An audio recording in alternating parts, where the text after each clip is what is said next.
Okay, so try to picture this. Arad, second half of the 19th century. You've got this atmosphere where the echoes of a suppressed freedom struggle are still kind of hanging in the air. Right. It wasn't exactly an open, bustling place initially. No, exactly. It was a city where, curtains stayed drawn, people weren't really talking openly in public. Anniversaries, like the big one on October 6th, were marked, but in secret. A sort of lockdown feel almost, even back then. Yeah, you could say that. There was this sense, though, underneath it all, of a community just itching to reconnect, kind of tentatively stepping back out. But that initial quiet, it was really just masking this buildup of social energy, wasn't it? A desire for connection that was basically about to explode. That's exactly what we're diving into today, this incredible transformation in Orad. We're going to explore how social life really changed and evolved back then. Right. We're talking the late 1800s, early 1900s. And we're drawing heavily on the work of Pascal Peter, a really insightful historical account.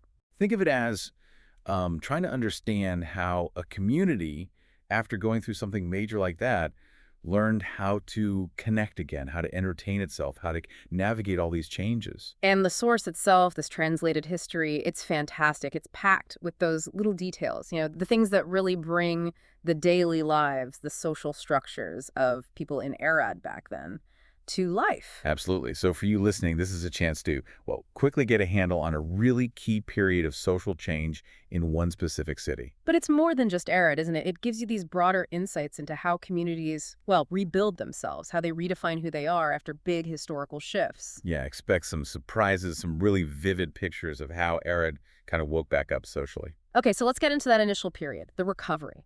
The Austro-Hungarian Compromise in 1867, that was huge, obviously, but the return to, like, a vibrant social scene wasn't instant, was it? No, that's right. I mean, the compromise, it brought relief, yeah. Yeah. A bit more local control, but those scars from the repression after 1848, they were still there. They ran deep. People remembered, they vividly remembered that climate of fear, the informers, the Austrian secret police working out of the Winkler house. They even called it the Padlock House. Wow. Padlock House. That says it all, really. You can almost feel that tension, can't you?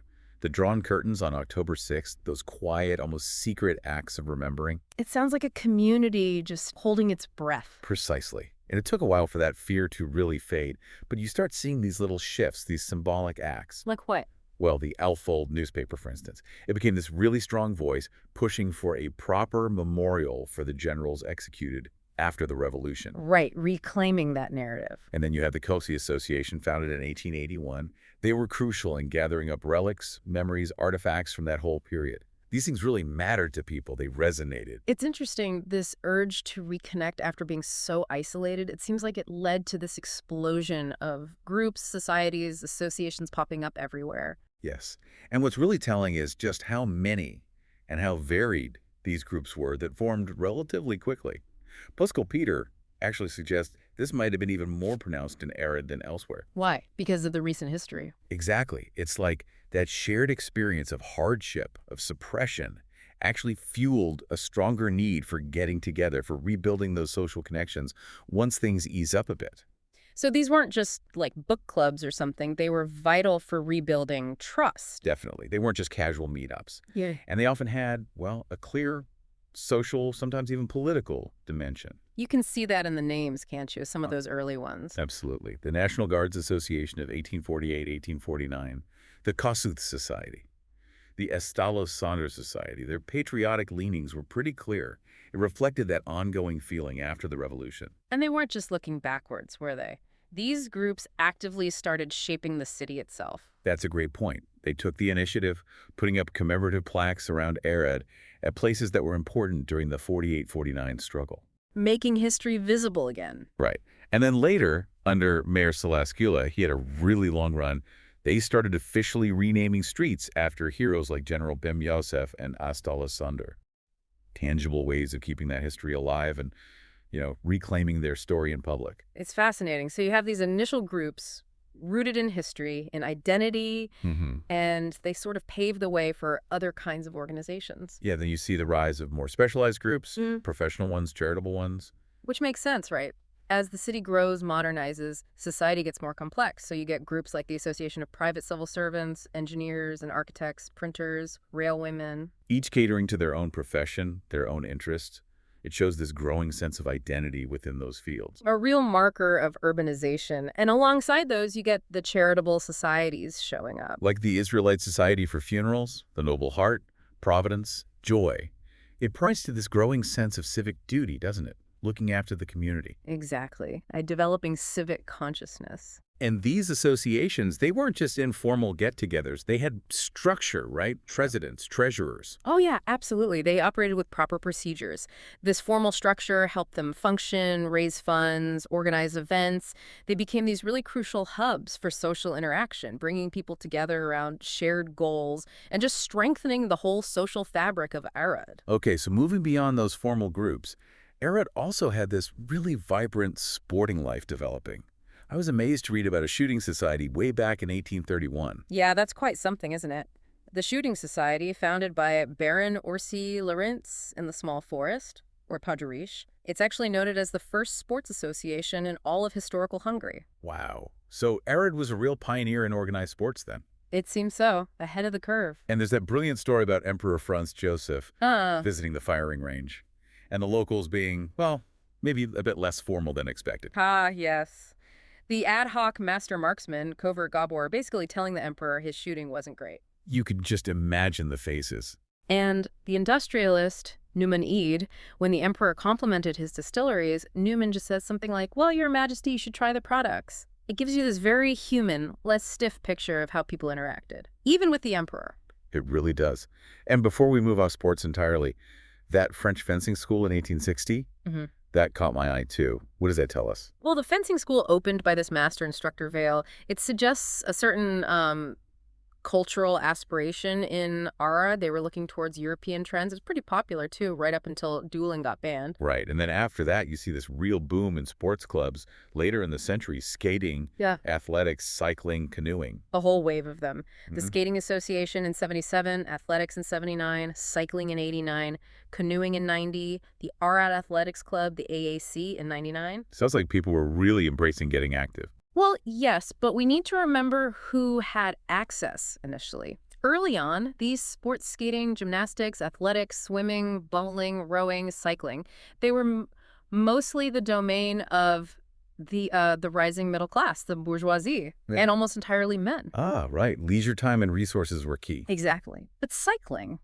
that seemed to really take off, didn't it? Even beyond the wealthy. Yeah, the source mentions these popular weekend rides out to the Vineyard Hills, Podgoria Aradului. That sounds lovely. It became a huge social thing. And then in 1906, they started the Green Arrow train. That was specifically designed to make those trips affordable for people with more modest incomes. It really opened it up. And these outings, they weren't just about the exercise, were they? It sounds like they fostered a different kind of social vibe. Totally. This rise of weekend tourism, people building little villas out in Podgoria or Moniisa, it created spaces for more relaxed, informal socializing. Friendships formed, romances sparked. It was still within certain social circles, maybe, but definitely a lighter, less formal way of connecting. Okay, let's shift gears and go indoors. To the cafes, the pubs, the breweries, the real social hubs. Arad sounds like it had a ton of these places. Oh, it did. And the variety is really telling. It shows a city that's growing, diversifying. Each place had its own crowd, its own atmosphere. So where did people go? Who went where?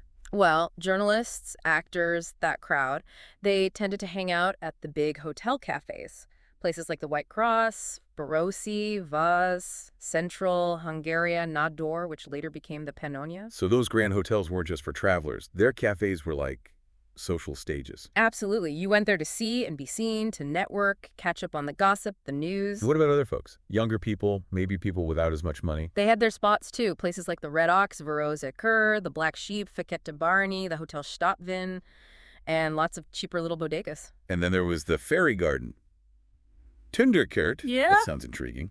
Yeah, that place had a special vibe. It was a favorite for the Schwabian community from Aradul New, but it also attracted cultural figures like the famous musician Danko Pista, and even the poet Adi Andre spent time there. It's amazing how these places drew in different crowds. And the anecdotes about famous writers like Krudi Gola and Ion Luca Caragiali showing up, Mhm. it really paints a picture. Doesn't it? Those personal stories add so much flavor. Crudy calling Arad a city of gentlemen, his chats with the journalist Litzantal. Or Karagiao trying to play mediator between rival newspapers at the Cornilvana Tortelló restaurant. You just see it. It gives you a real sense of the city's pulse, the intellectual life happening in these venues. And it sounds like these places were competitive too. Hotels adding fancy new things to attract people. Oh, definitely. The big ones, White Cross and Central, they invested heavily. Electric lighting, modern bathrooms. That was a big deal back then. And they published guest lists. Seriously. Yep, in the local papers. It fueled the competition, made people want to be seen at the right places. But not everyone wanted to be seen, right? Some people preferred privacy. That's true. While being social was definitely growing, some people still valued discretion. They might stay incognito even while enjoying what the city offered. Okay, so moving from the public buzz of the cafes to more private settings. Family visits. It sounds like these became quite formal affairs, not just popping over for a quick chat. No, they evolved into something more structured. You'd usually get a formal invitation you'd need to confirm, and bringing flowers for the hostess, preferably delivered beforehand by a messenger, that was essential etiquette. Wow, almost like a ritual, with unspoken rules. Very much so. And these visits served multiple purposes, subtly, of course. Guests could get a sense of the host's financial situation from their home, their furnishings. And judge the housewife's skills. Absolutely. Her domestic management, her cooking, and importantly, it was a chance to assess the eligibility of any marriageable daughters in the family. A lot going on under the surface. Yeah. And even the drinks served reflected changing fashions. Black coffee becoming the thing. Yes, black coffee started taking over from tea, following the trend in Pest Budapest. It showed you were, up to date, connected to the wider urban world. And the houses themselves were changing too. Grand residences, bathrooms becoming important. Right. The architecture reflected this prosperity and aspiration. Grand homes, often with living quarters on the first floor and having your own private bathroom, that became a real status symbol. And in these wealthier homes, you had staff housekeepers, nannies, even Fräuleins for German lessons. Yes, having household staff was a clear sign of wealth. And employing a German-speaking Fräulein specifically showed an emphasis on multilingualism, which was valued in certain circles. We touched on cafes as general hubs, but they were absolutely vital for news, weren't they? Especially for journalists. Sounds like the cafe was their office half the time. It really was central to how news got made. The actual newsrooms were often small, cramped, smoky, not great places to work, so journalists would gather news in the cafes, write their stories there, and then literally run them over to the printer. All fueled by coffee and conversation. Pretty much. And this whole system depended on credit, didn't it? Regulars didn't just pay cash. No, that would have been seen as a bit. Yeah. Gauche. You ran a tab, settled up at the end of the month. Which could get tricky, I imagine. Oh, definitely. If you didn't pay your cafe bill, it wasn't just about the money. It could seriously damage your reputation, get you excluded from the social scene. High stakes. And speaking of cafes in the evening, the card parties. Sounds like a very male-dominated scene. Very much so. Yeah. That was a key form of evening entertainment for the upper crust. The factory owners, industrialists, bankers, they'd gather, play cards, socialize, maybe even talk a little business on the side. Women generally weren't part of that. Right. Now, this idea of the full circle entertainment in Arad, Mm-hmm. that sounds quite something. Can you break that down? Yes, the full circle. As described by some of the old journalists like Franjo Zoltan, it's a vivid picture of a certain lifestyle. So what did it involve? Okay, it starts in the cafe, naturally, gathering news, writing your piece. Then a mad dash to the printer to get it in the paper. Okay, the work part. Then off to the theater for the evening's entertainment. The National Theater status from 1902 certainly helped there. And apparently, there was often particular interest in the unmarried lead actresses, the prima donnas. Ah, okay. And the circle didn't end there. Nope. For those seeking complete relaxation, as the source puts it, the next stop might be the Red Lantern houses, The brothels. located down by the old fish market area. And then, to round it all off, perhaps a restorative visit the next morning to the Cime steam bath. Wow. That is comprehensive. A real whirlwind. It paints a very specific, very male, maybe just slightly romanticized picture of city life, doesn't Yeah. it? But it's certainly memorable. And probably not just journalists doing this. Likely not. It probably represented a certain kind of lifestyle available to other men in the city with the means and inclination. And the Cime steam bath you mentioned, that wasn't just for recovering from a long night, was it? It sounds like a social spot in itself.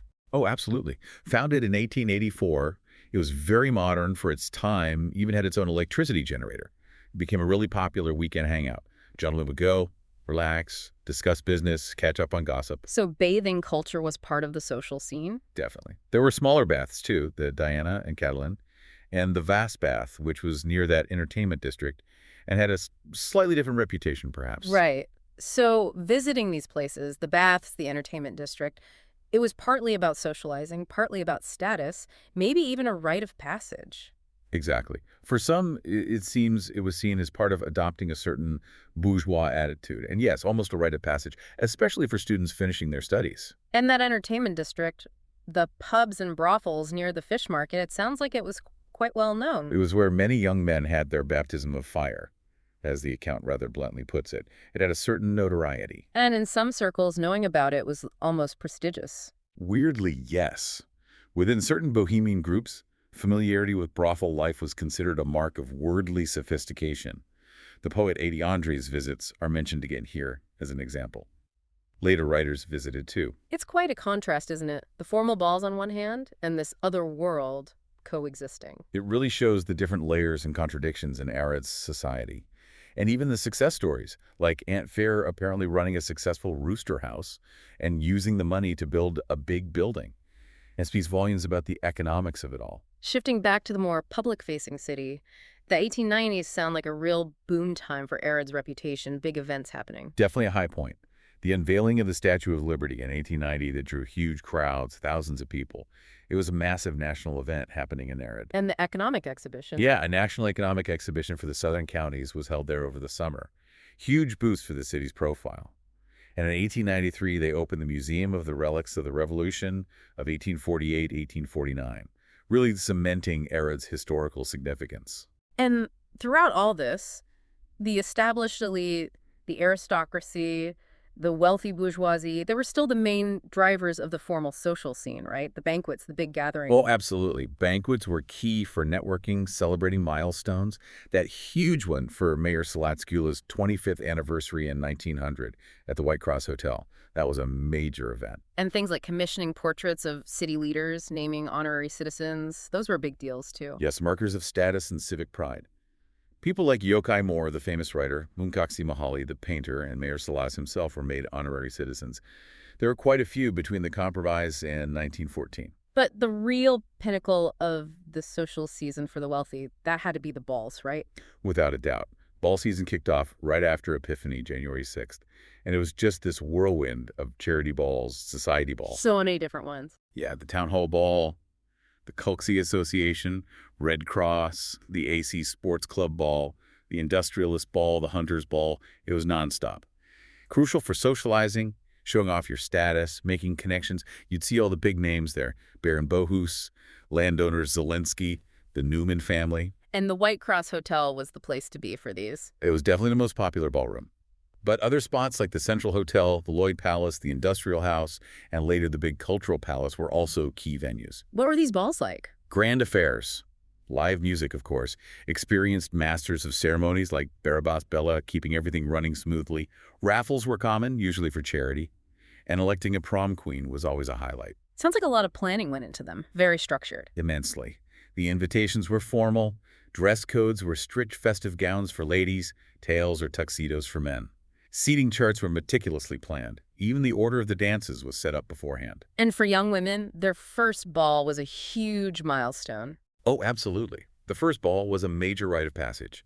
The white dress was practically mandatory. They'd have little dance notebooks, carnet de ball to write down who they promised each dance to. And strict rules about arriving and leaving. Yes, always with their mothers, arriving and departing properly in carriages. Etiquette was everything. Dance schools didn't just teach steps. They taught the proper social graces that went with it all. Beyond the dancing and the big parties, there were quieter cultural pursuits too, like concerts. Yes, definitely. The Arad Philharmonic Society, founded in 1890, was important. They held concerts at the White Cross, where Franz Liszt himself had played once, and also at Crispin Hall. So a real appreciation for music. It seems so. And not just public concerts. Informal chamber music gatherings in people's homes were also popular, especially among musicians and alumni of the local conservatory. What about getting away from it all? Did people travel much for leisure back then? Summer holidays? Yes, the idea of summer recreation was definitely catching on, even in a provincial city like Arad. The wealthier residents often took their cues from Budapest society, reading about the trends in magazines like Vasarnap or the local papers. So where would they go? Well, the real status symbol was visiting the big fashionable spa resorts, Abazia in Istria, Carlsbad, Bad Pushtin, maybe Balatonfjord down by the lake. Often it was framed as being for health reasons, but it was also about being seen in the right places. And closer to home. Even a trip to the nearby spas like Moniasa, Buziai, Herculane, or Lipova was considered quite an achievement for many orators, a sign you were doing well. And they sent postcards. That's such a lovely detail. Isn't it? Sending Ansitz-Karten picture postcards was the thing to do. Show off where you'd been. Typical images were local landmarks, the Statue of Liberty again, parks, the City Hall. But more personal messages went by letter. Right, more private thoughts, more personal news that would still go in a letter, often passed discreetly between friends. And even just a weekend trip to Budapest was Yeah. a big deal. Oh, yeah. There's this popular song at the time. The lyrics went something like, "I'm bored with my life, I'm going to Budapest." It really captures that feeling, that yearning for something more exciting, more varied than provincial life. Now, it's crucial we remember this wasn't everyone's experience. This vibrant life of balls and travel. Hmm. What about the people lower down the social ladder? The low-paid teachers, factory workers, small traders? What did their leisure time look like? It was obviously very different. For them, entertainment was simpler, more local. Sunday walks were big out in the small forest, the pedgeries, maybe catching traveling comedians or performers. Just getting out and about. Exactly. Later, strolling along the Maresh River bank or the main Corso became popular, especially when the 33rd Regiment's brass band was playing. That was free entertainment. What about summer? The Nupton bathing complex down by the river was a big attraction in summer. And in winter, there were local Yuletide celebrations. The Industrial Society, founded in '86, also organized things for workers. And sports became more accessible, too. Tickets to football matches, for example, were relatively cheap. And they had their own places to gather, too, right? The cheaper inns and pubs. Absolutely loads of them, over 120 in the early 20th century. These were the main social hubs for the working classes. And interestingly, the source mentions poetry being popular even in these places. Yeah, the poems of Rethi Laszlo, who wrote under the name Louis Arpad. Apparently, even in these quite manly taverns and saloons, his poems were popular. People appreciated his skillful language, even if the themes were sometimes a bit colorful. That's fascinating. And I was also struck by the mention of libraries being used by people from lower social categories. That's a really important point. It suggests a real desire for knowledge, for self-improvement across different social levels. The Kulksi Library, the libraries at the Workers' Association, and the Workers' Hostel, they were providing access. And having a large private lending library like Kirpil Izzo's also points to reading being quite widespread. Then, as the 20th century dawned, you get these really modern spectacles appearing. Aviation, film. Huge sensations. Imagine seeing those early planes. Demonstrations by pioneers like Nemethi Emil, Orel Vlaicu. They drew massive crowds, pure spectacle. And cinema. Yes, film screenings started expanding rapidly. Then permanent cinemas opened the Urania, the Apollo. Tickets were cheap, making it accessible entertainment for almost everyone. It was a totally new way to spend your leisure time. And there's that little detail about etiquette already forming ladies having to take their hats off in the cinema lobby. Huh. Yes, social norms adapting to new technology. Okay, one really crucial aspect we need to cover is the role of women. Their opportunities seem to have been quite limited for much of this period. Very much so, for the majority. Education typically stopped after elementary school and maybe 4 civil classes. Higher education was legally restricted for women in Hungary for a long time. Vilma Hugonai's struggle to get her medical degree recognized is a famous example. So the main goal, the main expectation was A good marriage. And fulfilling the duties that came with that, running a household, raising children, their upbringing, the books they read, it was all geared towards that. Popular books like Mothers by Baniski Irma or novels by women writers like Janka Sobona Nogal, they reinforced these ideals. and their social lives reflected these limitations. Largely, yes. Even sports were restricted. Wealthier women might ride horses, fence, skate, maybe later play tennis. But fashion and ideas about modesty limited participation quite a lot. But technology made some difference. The sewing machine. Ah, the Singer sewing machine. Yes, that was a big deal in the home. Made home tailoring much easier, faster. A key piece of domestic technology. But things did start to shift a bit towards the end of the period. more women working. Yes, by the turn of the century, you start seeing more women supporting themselves, working as telephone operators, cashiers, typists, teachers. The Arad Simad United Railway Company, ACSEV, was actually a bit of a pioneer. They employed women in their offices relatively early on. And despite the limitations, there were clearly some very active, influential women in Arad's public life. Absolutely. We shouldn't forget figures like Vasarheli Yanka and First Maria's Project, the Salemi Nepkonia, the Spiritual Folk Cuisine album. That's a fantastic story. Tell us about that. She compiled this album, likely recipes and household advice, maybe literary contributions, and sold it to raise funds. And the money went to start a free canteen for the city's poor. Even the great writer Yochai Moore wrote the preface for her album, a remarkable achievement. It really is. So looking back at this whole era, late 19th, early 20th century, despite the conservatism, the social limits, it really does feel like a kind of golden age for Arad, doesn't it? Yeah. A Belle Epoque. It really does. The First World War brought a brutal end to it, of course. But that half century or so, it was a period of relative peace, incredible innovation, economic growth. It was definitely the most successful period of urbanization for Arad. And that's why it's stuck in the city's memory as La Belle Epoque. Exactly. All that vibrancy, that change, that building, it left a powerful impression. So just to wrap up this deep dive, Mm. we've really traced Arad's social journey from that quiet post-repression atmosphere to this buzzing city full of associations, different kinds of entertainment, evolving customs, a real transformation. We've seen how different groups connected, from the formal balls of the elite to the pubs of the working class, the rise of sports, the importance of cafes. It's a complex picture. And looking at Arad like this, it really makes you think, doesn't it? How does this specific story, this city's evolution during that time, mirror the bigger changes happening across Europe? Modernization, shifting social structures. That's the lingering question, isn't it? How much of Arad's story is unique and how much reflects those broader European trends? And maybe even what echoes of that era, those ways of socializing, those forms of entertainment, can we still see around us today? Something for you to ponder. This deep dive, of course, just scratches the surface of a really rich history. Absolutely. There's always more to uncover in local records, or by looking at similar stories from other cities during that fascinating period.